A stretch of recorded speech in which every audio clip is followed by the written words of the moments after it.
하나님의 말씀 사도행전 18장 5절부터 17절까지 말씀입니다.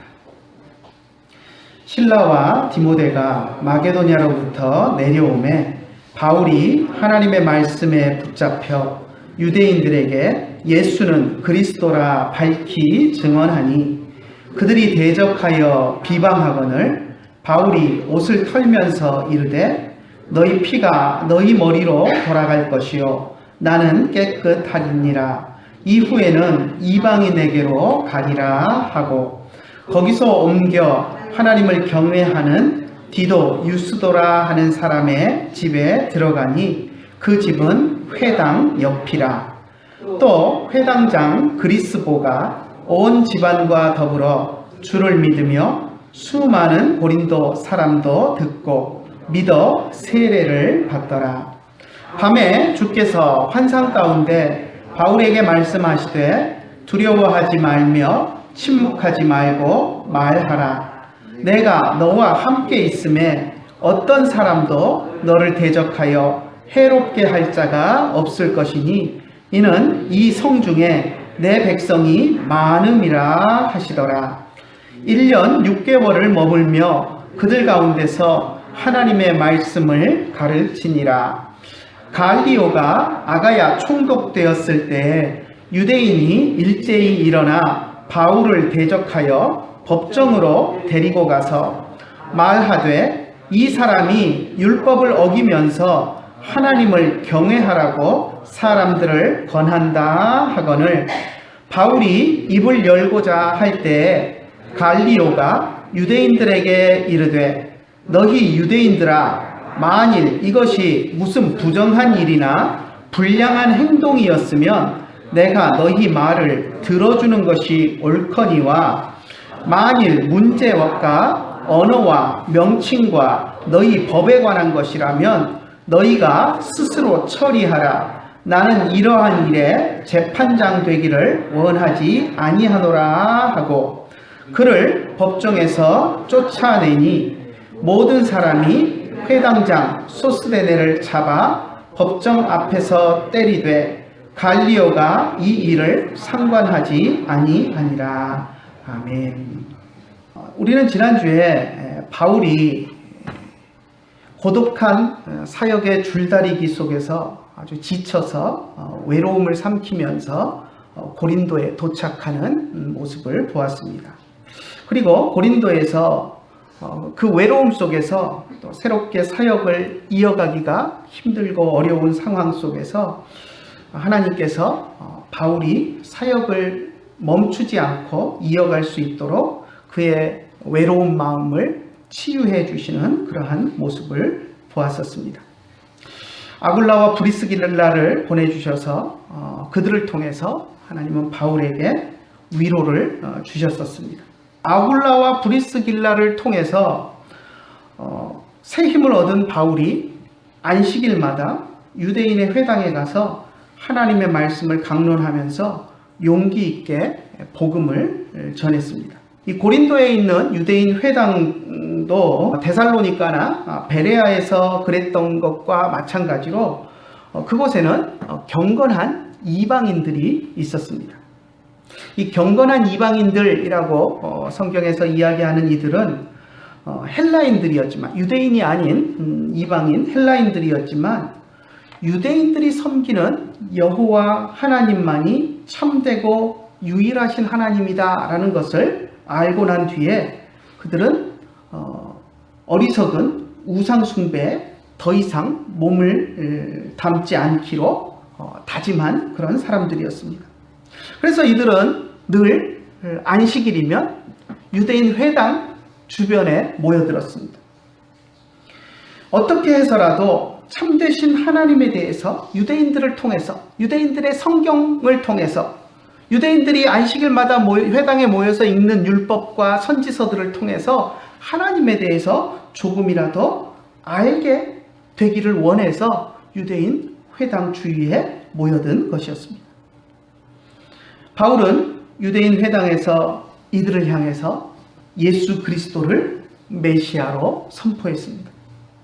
하나님께서 이 세상을 구원하기 위해서 구원자로 보내신 분이 예수님이고 그 예수님이 우리를 위해서 십자가에 죽으셨고 또 3일 만에 부활하셨다라는 것을 전하고 선포했습니다. 이렇게 아굴라와 브리스길라를 통해서 새 힘을 얻은 바울이 유대인 회당을 찾아다니면서 복음을 전했을 때 더 큰 기쁜 일이 하나 있었습니다. 그것은 무엇이었냐면 베레아에서 헤어졌던 동역자 실라와 디모데가 마케도니아로부터 고린도에 도착해서 바울과 합류하게 된 것이었습니다. 우리 5절 한번 같이 읽어볼까요? 실라와 디모데가 마게도니아로부터 내려오매 바울이 하나님의 말씀에 붙잡혀 유대인들에게 예수는 그리스도라 밝히 증언하니. 바울이 베레아를 떠날 때 실라와 디모데와 헤어졌었습니다. 너무 상황이 급박해서 함께 탈출해서 나오지 못하고 믿는 사람들이 바울만 먼저 대피시키면서 아테네로 내려보내면서 바울과 실라와 디모데는 곧 내려올 테니 걱정하지 말라라고 이야기를 했었고 또 바울은 자기를 아테네로 데려다준 믿음의 형제들에게 실라와 디모데에게 속히 나에게로 오라고 전해주고 그들이 빨리 올 수 있도록 해달라는 부탁을 했었습니다. 그런데 아테네에 있는 동안 아테네에서 바울은 실라와 디모데를 기다렸지만 아테네에서 실라와 디모데를 만나지 못했습니다. 그리고 홀로 고린도로 내려왔습니다. 여러분 한번 생각해 보십시오. 오늘날은 우리가 핸드폰도 있고 어디 가면 어디 간다고 소식을 전하고 어디서 만나자 약속할 수 있는 방법들이 많이 있지만 이 시대에 한번 헤어지고 나면 사실 만나기가 쉽지 않습니다. 어디 약속된 장소가 딱 정해져 있는 것도 아니고 같이 여행하다가 서로 어디서 만나자고 말을 맞추지 못하고 헤어져 버렸는데 다시 만난다는 것은 사실 쉬운 일이 아닙니다. 특히 아테네에서 바울이 실라와 디모데를 기다리면서 자기를 아테네까지 전송해준 믿음의 형제들에게 내가 여기서 기다릴 테니 실라와 디모데에게 아테네에서 만나자고 빨리 내려오라고 전해달라고 했는데 바울은 고린도로 오게 되었습니다. 그런데 실라와 디모데가 그렇게 헤어졌던 실라와 디모데가 고린도까지 와서 바울을 다시 만나게 되었을 때 바울은 정말 그 기쁨이 이루 말할 수 없었을 것입니다. 그래서 실라와 디모데가 바울 곁에 다시 돌아왔다라는 이 사실은 바울에게 더없이 큰 힘이 되었습니다. 그래서 바울은 지금까지 했던 것보다 더 힘있게 하나님의 말씀을 외치고 전했습니다. 5절에 보니까 실라와 디모데가 마케도니아로부터 내려오매 바울이 하나님의 말씀에 붙잡혀서 유대인들에게 예수는 그리스도다 밝히 증언했다라고 이야기합니다. 바울이 큰 힘을 얻어서 정말로 흥분되고 고무되고 격양된 것이 이 5절에서 느껴지는 것입니다. 바울이 정말 신이 나서 복음을 열심히 전했습니다. 그런데 고린도에서도 유대인들은 바울이 이렇게 복음을 전하는 것에 대해서 아주 못마땅하게 여겼습니다. 그래서 결국 바울의 회당 출입을 금했습니다. 6절 한번 같이 읽어볼까요? 그들이 대적하여 비방하거늘 바울이 옷을 털면서 이르되 너희 피가 너희 머리로 돌아갈 것이요 나는 깨끗하리라. 이후에는 이방인들에게로 가리라 하고. 유대인들이 바울이 더 이상 회당에 들어와서 복음을 전하지 못하도록 회당 출입을 금했습니다.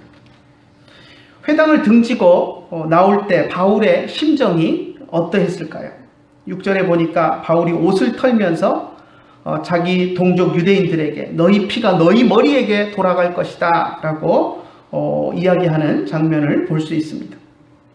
동족 유대인들이 하나님의 말씀을 깨닫지 못하고 하나님이 보내신 예수 그리스도를 메시아로 받아들이지 않는 것을 보면서 그 마음은 정말 착잡했을 것입니다.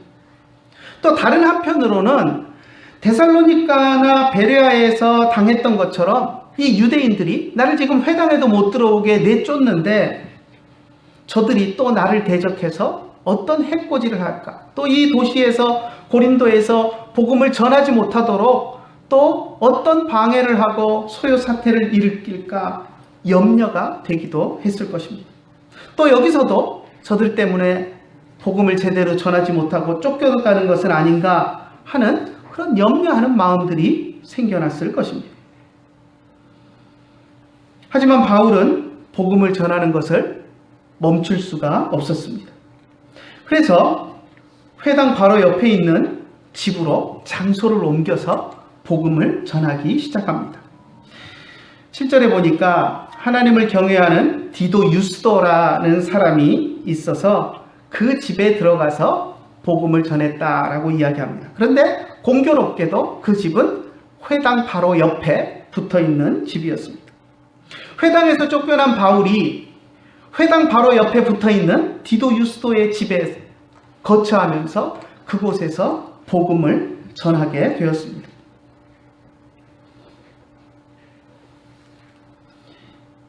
이 디도 유스도라는 사람이 자기 집을 내어주면서 바울이 사역할 수 있도록 했는데요. 유대인들의 협박이 분명히 있었을 것입니다.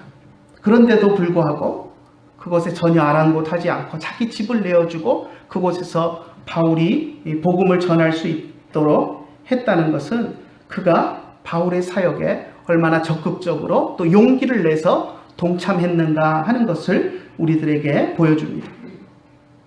이렇게 바울 옆에 바울의 사역을 돕는 사람들이 있었기 때문에 바울은 고린도에서 계속 사역을 이어갈 수 있었습니다. 바울의 설교를 듣기 원하는 사람들은 회당에서 나와 그 옆에 있는 회당 옆에 있는 디도 유스도의 집으로 몰려왔습니다. 많은 사람들이 예수 그리스도를 그곳에서 영접하고 세례를 받았습니다. 그 가운데에는 고린도 시의 회당장이었던 그리스보라는 사람도 있었습니다. 8절 한번 같이 읽어볼까요? 또 회당장 그리스보가 온 집안과 더불어 주를 믿으며 수많은 고린도 사람도 듣고 믿어 세례를 받더라. 한번 유대인 입장에서 한번 생각을 해 보십시오. 회당 옆집에 바울이, 그러니까 자기들이 바울을 회당에 못 들어오도록 쫓아냈는데 바울이 회당 옆집에 자리를 틀고 앉아서 복음을 전하는데 사람들이 그곳에 모여듭니다. 그리고 수많은 사람들이 바울의 설교를 듣고 자기들이 싫어하는 예수를 믿고 세례를 받는데 거기다가 회당장까지 회당을 비워놓고 옆집에 가서 바울의 설교를 듣고 바울에게 세례를 받고 예수를 믿는다라고 할 때 유대인들의 마음이 어떻겠습니까? 물론 고린도 회당의 회당장이 한 사람만은 아니었을 것입니다. 성경의 다른 곳에서도 보면 회당에는 여러 사람의 회당장들이 있어서 이 회당장들이 함께 회당을 운영해가는 그런 모습들을 우리가 보는데 여러 회당장 중에 한 사람이겠지만 회당을 책임지고 있는 사람이 회당을 버리고 가서 바울에게서 복음을 듣고 예수를 믿는다라는 것은 유대인들에게 충격적인 그런 사건이었습니다. 그러니 유대인들이 바울에 대해서 얼마나 화가 났겠습니까? 분명히 우리가 생각할 수 있는 것은 유대인들의 회방과 방해가 더욱더 심해졌을 것이라는 것입니다. 바울의 마음속에도 두려움이 몰려올 수밖에 없었을 것입니다. 왜 아니겠습니까? 지금까지 바울이 걸어왔던 그 여정들을 우리가 보면 늘 가는 곳마다 복음을 전하다가 유대인들에 의해서 유대인들의 박해로 매를 맞기도 했고 감옥에 갇히기도 했고 또 도시에서 쫓겨나기도 했었던 것을 우리가 떠올리면 바울이 염려하고 걱정했던 그런 마음들이 드는 것은 어쩌면 너무나도 당연한 것이었습니다. 그런데 그때 하나님께서 밤에 환상 가운데 바울에게 나타나셨습니다. 우리 9절과 10절 한번 같이 읽어봅시다. 밤에 주께서 환상 가운데 바울에게 말씀하시되 두려워하지 말며 침묵하지 말고 말하라. 내가 너와 함께 있음에 어떤 사람도 너를 대적하여 해롭게 할 자가 없을 것이니 이는 이 성 중에 내 백성이 많음이라 하시더라.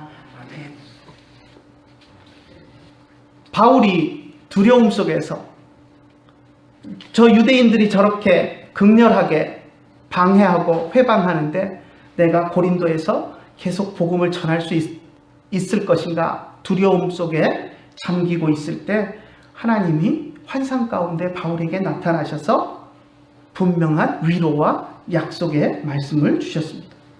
사도니까 하나님이 늘 나타나셔서 말씀하셨겠지 우리가 그렇게 생각할 수도 있지만 결코 그렇지 않습니다. 하나님이 이렇게 환상 가운데 직접 나타나셔서 말씀하시는 일은 결코 흔한 일이 아닙니다. 오늘날도 마찬가지고 사도 바울의 삶 속에서도 보면 하나님이 직접 환상 가운데 이렇게 나타나셔서 말씀하시는 것은 결코 흔한 일이 아니었습니다. 성경에 보면 사도 바울의 삶 속에 몇 차례 이렇게 환상 가운데 하나님이 말씀하시는 일이 있었습니다. 그런데 그것은 바울의 삶 속에서 아주 어떤 삶의 전환점이 되고 극적인 순간에 하나님이 몇 차례 나타나셔서 그렇게 환상 가운데 말씀하시는 일은 있었지만 결코 이것이 늘 있는 흔한 일은 아니었습니다. 한번 살펴볼까요? 바울의 삶 속에서 바울이 경험했던 신비한 경험이 몇 차례 있었던 것을 한번 되짚어 봅시다. 제일 먼저가 언제였죠? 바울이 신비한 경험을 했던 것. 다메섹에서 예수님을 만난 사건이었습니다.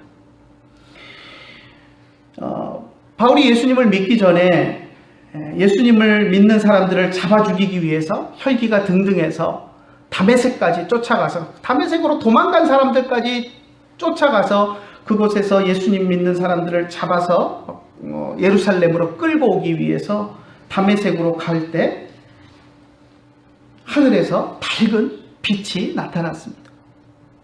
그리고 강한 빛 속에서 바울이 눈을 뜨지 못하고 있을 때 빛 속에서 들리는 음성을 들었습니다. 사울아 사울아 네가 어찌하여 나를 핍박하느냐 하는 예수님의 음성을 들었었습니다.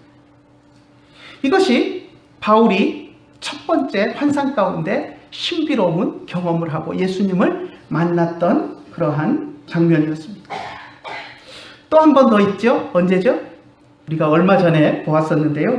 2차 선교 여행 중에 갈라디아 지역을 지나서 이제 아시아로 이렇게 복음을 전하러 가려고 할 때 하나님께서 막으셨고 그리고 무시아 앞에 이르렀을 때 환상 가운데 바울은 하나님의 음성을 듣습니다. 어떤 환상을 보았었죠?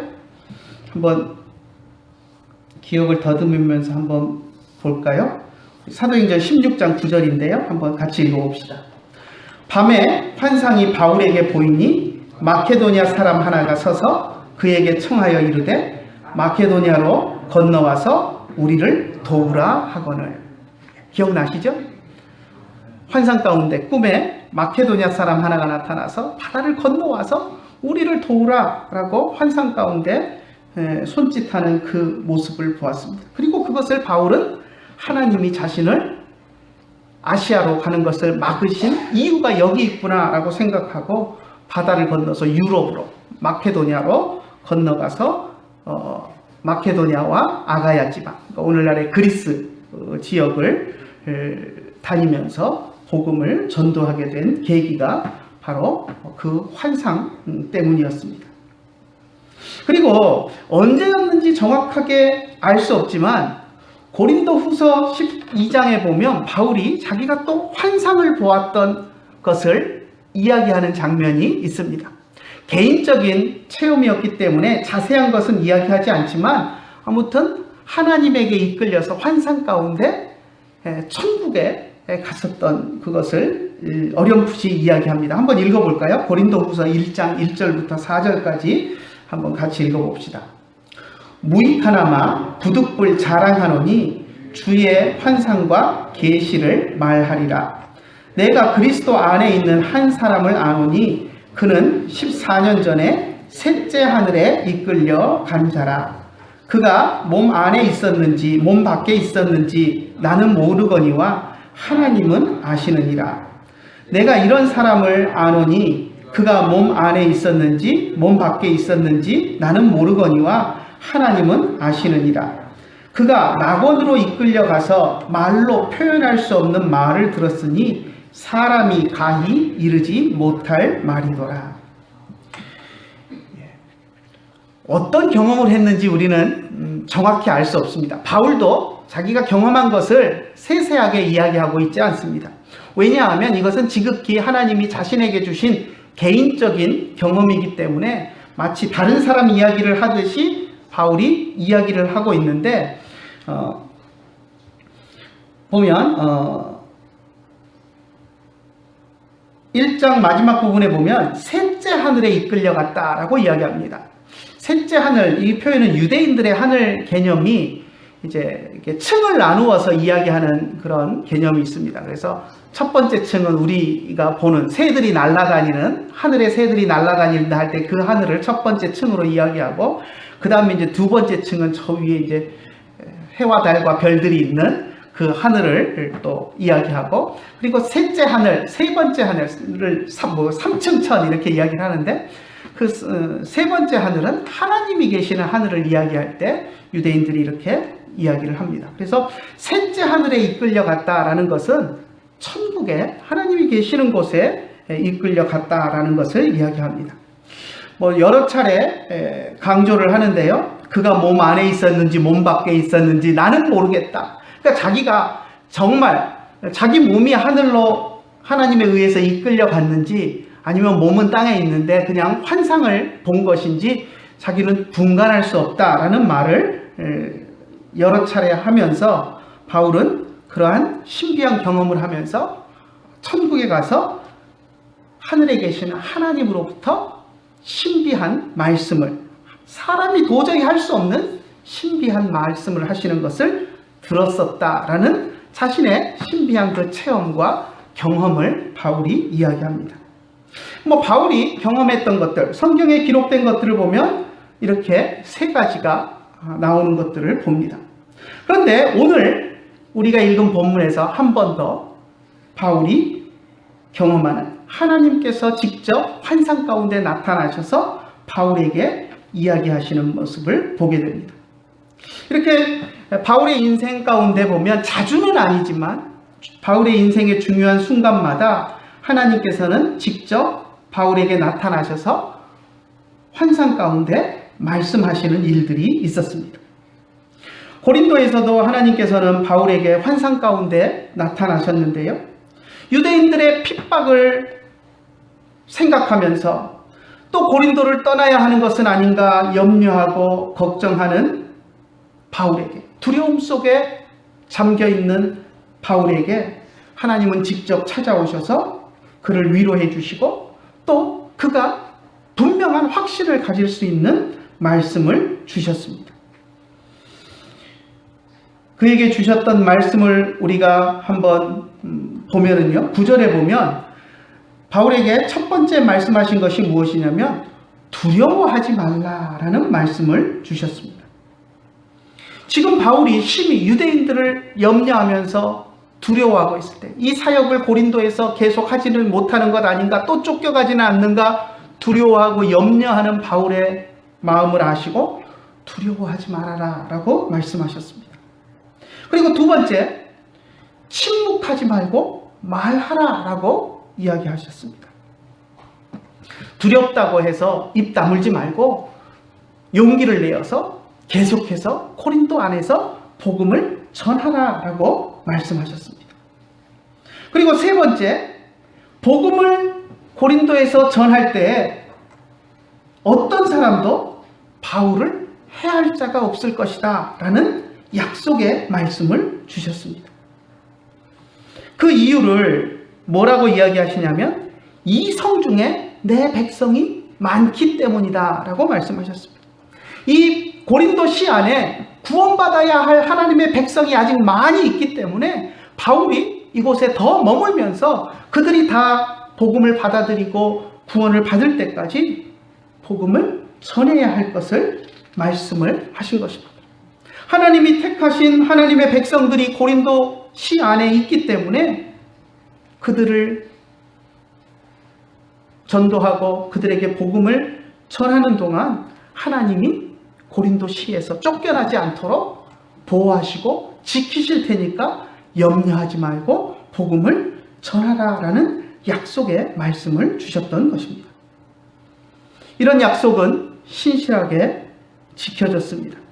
11절에 보니까 1년 6개월 동안 바울이 고린도에 머물면서 말씀을 전했다라고 이야기하고 있습니다. 1년 6개월이나 머물면서 안정적으로 복음을 전할 수 있었습니다. 다른 지역에서는 이렇게 1년 이상 머물면서 복음을 전하는 일이 거의 없었습니다. 길어야 몇 개월, 또 짧으면 1, 2주만 해도 다른 곳으로 옮겨가는 일들이 많이 있었는데 고린도에서는 1년 6개월 동안 머물면서 복음을 안정적으로 전할 수가 있었습니다. 물론 그렇다고 해서 유대인들의 방해가 전혀 없었던 것은 아니었습니다. 12절부터 보면 유대인들이 방해하는 그 모습이 단적으로 드러납니다. 12절 한번 읽어볼까요? 갈리오가 아가야 총독되었을 때에 유대인들이 일제히 일어나 바울을 대적하여 법정으로 데리고 가서, 아가야 총독 갈리오 때 있었던 일을 이야기합니다. 아마 이 총독이 바뀌는 순간을 유대인들이 노렸던 것 같습니다. 물론 그 전에도 지속적으로 바울의 복음 사역을 방해하고 회방하는 일들을 했었겠지만 이제 총독이 바뀌는 시점에서, 총독이 바뀌면 총독은 새로 부임한 영지에 와서 그곳 상황을 잘 모르는 상황인데 소요 사태가 일어나고 하면 두려운 마음이 들고 또 그것을 어떻게든 잠재우려고 잘 알지 못하는 상황 속에서 민중들이 요구하는 것들을 소요를 잠재우기 위해서 들어주는 그런 경향들이 있었습니다. 그래서 그것을 안 유대인들이 아가야 총독으로 갈리오가 처음 왔을 때 뭔가 이 동네 물정을 모를 때 우리가 저 사람 처음 이제 신임 총독이 와서 어리부리할 때 우리의 요구를 관철시켜서 바울을 내쫓거나 바울을 어떻게 감옥에 가두는 일들을 이루어내자라고 하면서 이제 작전을 짜고 몰려왔던 것입니다. 그래서 아가야 총독으로 갈리오가 처음 왔을 때 유대인들이 아주 작정을 하고 일어나서 바울을 붙잡아서 총독 관저로, 총독의 법정으로 끌고 가서 바울을 세웠습니다. 그리고 바울을 벌주라고 갈리오, 신임 총독 갈리오에게 요구했습니다. 하지만 이 갈리오 총독은 그렇게 호락호락한 사람이 아니었습니다. 이건 이제 갈리오 총독에 대해서 역사적인 것들을 좀 살펴보면 아주 평판이 좋은 사람으로 기록이 되어 있습니다. 성경에는 그냥 아가야 총독 갈리오 때 이거 한 줄밖에 나오지 않지만 역사 속에 이 갈리오라는 인물에 대해서 나와 있는 것들을 보면 그리스 철학자 중에 세네카라는 유명한 철학자가 있습니다. 갈리오가 이 세네카의 형으로 유명한 철학자의 형으로서 이 사람은 이제 동생은 철학자였지만 이 사람은 정치인의 길을 걸으면서 정말 청렴하고 올곧은 길을 걸었던, 그리고 또 온화한 성품의 소유자로 그런 훌륭한 정치인으로 묘사되어 있는 것들을 보게 됩니다. 그래서 유대인들이 신임 총독 갈리오가 왔을 때 우리가 술수를 써서 총독이 이 동네 물정을 아직 파악하지 못했을 때 우리의 요구를 관철하자라고 해서 바울을 끌고 와서 총독에게 요구했지만 총독은 그들의 작전에 휘둘리지 않고 자기의 뚜렷한 원칙과 원리를 가지고 이 문제를 대처해 나가는 것들을 보게 됩니다.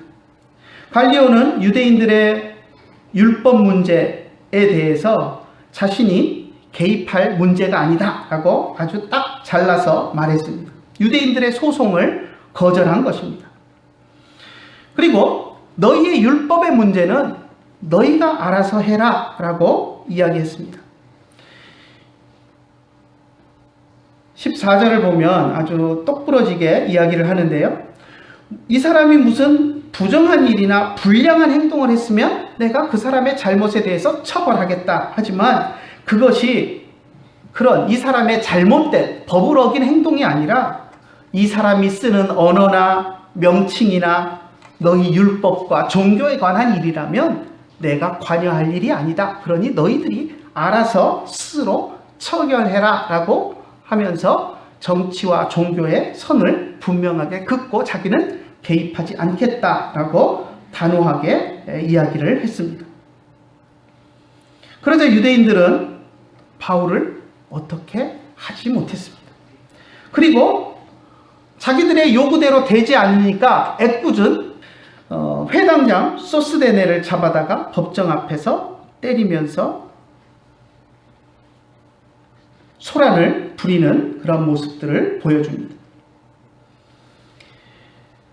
이처럼 유대인들은 바울을 해하려고 끊임없이 시도했지만 하나님께서는 바울에게 환상 가운데 약속하신 대로 바울을 신실하게 보호해 주셨습니다. 바울의 선교 여행 여정들을 우리가 되짚어 보면 지금까지 어느 도시에서도 고린도에서처럼 이렇게 오래 머문 적이 없었습니다. 그것을 생각해 보면 고린도의 상황이, 고린도시의 모습이 죄악이 극심한 도시였고 또 우상 숭배가 심한 도시였지만 하나님께서 고린도를 얼마나 사랑하셨는가 하는 것을 우리가 알 수 있습니다. 하나님은 바울이 고린도에 오래 머물면서 그 도시 안에 복음을 전하고 그래서 많은 사람들이 복음을 믿게 하고 복음으로 그 사람들이 변화되게 하시기 위해서 바울을 오래도록 그곳에 머물도록 하셨던 것을 보게 되는 것입니다. 우리의 삶은 매 순간이 외로운 싸움입니다. 또 위기의 연속이고 불확실함 속에서 두려움에 떨어야 하는 것이 우리들의 삶의 모습입니다. 바울과 같은 사역자들만 그렇게 살아가는 것이 아닙니다. 우리 모든 그리스도인들의 삶의 모습이 외로운 싸움이고 또 위기의 연속이고 불확실함 속에서 두려움 속에서 살아가야 하는 삶의 모습입니다. 물론 우리가 신앙을 포기하고 믿는 사람 같지 않게 세상 속에 섞여서 조용히 그냥 눈에 안 띄게 믿는 사람인지 아닌지 모르게 살아간다면 그러지 않을 것입니다. 하지만 우리가 세상 속에서 우리의 믿음을 가지고 믿음을 드러내고 복음을 전하면서 살아가려고 발버둥 친다면 우리의 삶은 매 순간이 외로운 싸움일 수밖에 없고 위기의 연속일 수밖에 없고 불확실 속에서 두려움을 떠는 삶일 수밖에 없습니다. 그것이 우리 그리스도인들의 모습입니다. 하지만 그런 우리를 하나님께서 내버려 두지 않으십니다. 우리가 외로울 때 하나님께서는 우리 곁에 찾아오셔서 우리 곁에서 우리를 위로하시고 우리에게 약속의 말씀을 주시는 분이십니다. 하나님이 우리를 찾아오셔서 우리 곁에 계셔도 때로는 우리가 어리석고 우둔해서 하나님이 곁에 계신 것을 모를 때가 있습니다. 그럴 때 하나님은 또 우리 눈에 보이는 동역자들을 옆에 보내주셔서 또 우리의 외로움을 위로해 주십니다. 불확실한 미래 때문에 우리가 두려워할 때 하나님께서는 우리를 찾아와 주시고 또 우리에게 용기를 주시고 우리의 안전을 보장해 주시는 분이십니다. 삶의 여정 가운데 외롭고 쓸쓸한 때에 눈을 들어서 하늘을 바라보시는 여러분들이 되시기를 간절히 축원합니다. 예수님께서 여러분 곁에 직접 오셔서 친구가 되어주시고 위로가 되어주실 줄로 믿습니다. 불확실한 일들로 인해서 두렵고 떨릴 때에도 주님을 바라보시는 여러분들이 되시고 주님을 의지하는 여러분들이 되시기를 간절히 축원합니다. 하나님께서 여러분을 모든 위험으로부터 지키시고 안전한 길로 인도해 주실 줄로 믿습니다. 기도하겠습니다. 하나님 아버지, 은혜를 감사합니다. 저희들을 사랑하여 주시고 우리를 하나님 백성 삼아 주심을 감사를 드립니다. 바울이 고린도에서 사역할 때 여러 가지로 또 어렵고 힘든 일을 당하면서 외롭고 불안하고 또 두려움이 마음속에 엄습할 때 하나님께서 바울에게 찾아오셔서 환상 가운데 약속의 말씀을 주시고 또 위로하여 주셨던 것을 우리가 보았습니다. 또 고린도에서 외로움에 직면해 있던 바울에게 또 하나님께서 눈에 보이는 동역자들을 보내주셔서 그를 위로하여 주시고 그에게 힘을 북돋아 주셨던 것들을 우리가 보았습니다. 하나님, 우리가 이 땅을 살아갈 때에도 우리가 그리스도인으로서 주의 말씀을 붙들고 의지하며 살아갈 때 우리들도 외롭고 또 두려움에 떨며 또 우리의 믿음의 길을 갈 때가 많이 있습니다. 하나님, 우리가 외롭고 두려울 때 하나님 우리 곁에 오셔서 우리를 위로하여 주시고 우리에게도 바울에게 주셨던 것처럼 약속의 말씀들을 주시기를 간절히 원하고 소원합니다. 주님, 우리를 외면하지 마시고 주님, 우리 곁에서 늘 힘이 되어 주시고 우리를 붙들어 주시옵소서. 때로 우리가 눈이 어두워져서 주님이 옆에 계심을 알지 못할 때에 주님, 우리의 눈을 띄워주시고 환상 가운데 우리가 주님을 볼 수 있도록 인도하여 주시고 또 우리 주변에 있는 동역자들을 통하여서 주님이 우리의 손을 잡아주시고 우리를 위로하고 계시는 것을 깨닫게 하여 주셔서 우리가 두려움에 떨지 않도록 주님 인도하여 주시고 이 어둡고 음침한 세상 속에서 믿음을 가지고 살아갈 때 주님이 주시는 담대함으로 주님이 주시는 위로와 새 힘을 얻어서 우리가 열심으로 또 주님이 맡겨주신 사명을 감당하며 살아갈 수 있도록 인도하여 주시옵소서. 오늘도 귀한 말씀으로 우리에게 먹여주시고 또 우리가 주님을 바라볼 수 있도록 인도하여 주심을 감사드리며 우리 주 예수님의 이름으로 기도드리옵나이다. 아멘. 나 주의 도움 받고자 주 예수님 뵙습니다. 그 구원 허락하시사 날 받아주소서.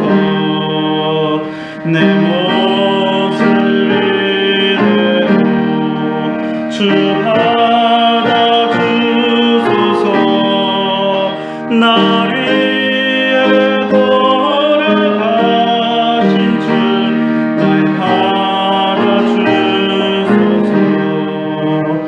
평안 나눔하겠습니다. 베아타 샬롬, 우베이트카 샬롬, 베콜 아시에르 레카 샬롬.